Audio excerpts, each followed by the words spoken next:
নমস্কার বন্ধুরা, আমি আজকে আপনাদের সঙ্গে শেয়ার করব মা ঠাকুমাদের হাতে পুরাতন দিনের একটি রেসিপি, মান বাটা। প্রথমে একটা আমি মান নিয়ে নিয়েছি। দেখো,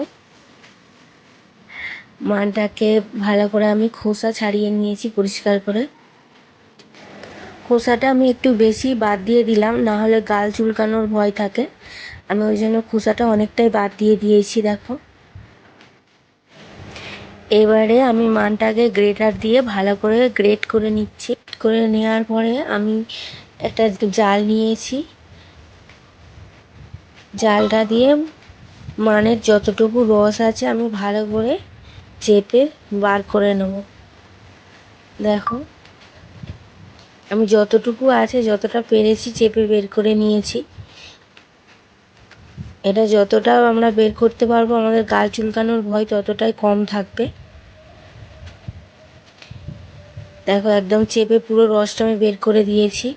আমি নারকেল কোড়া নিয়েছি, প্রায় মানের সম পরিমাণই নারকেল নিয়েছি। আর দেখো, এখানে নিয়েছি পরিমাণ মতো নুন, চিনি, 3টে কাঁচা লঙ্কা, কিছুটা রসুন, কিছুটা আদা, আর সঙ্গে নিয়েছি কিছুটা তেঁতুল আর সর্ষে। মানটার জন্য যদি একটু আমাদের গাল চুলকায়, ওই জন্য তেঁতুলটা দিয়েছি। তার জন্য আমাদের একটু আর গাল চুলকানোর ভয় থাকবে না। এবার আমরা এক এক করে সব উপকরণগুলোকে শিলে বেটে নেব। প্রথম আমি মানটা বেটে নিচ্ছি।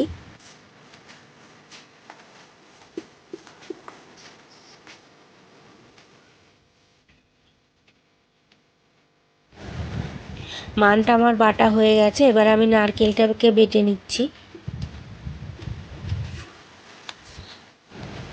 নারকেল আর মানটা আমার প্রায় বাটা শেষ। একটা জায়গায় সব তুলে রাখলাম। এবারে সব মশলাগুলোকে আমি সব বেটে নিচ্ছি। এর সঙ্গে আমি কয়েকটা বাদাম দিয়েছি, এটা আগে বলা হয়নি। আমি সব একসঙ্গে বেটে নিলাম। এবারে আগের মান, নারকেল আর যেগুলো বাটলাম এক্ষুনি, সব মশলাগুলোকে একসঙ্গে মিশিয়ে আবার সব বেটে নিচ্ছি।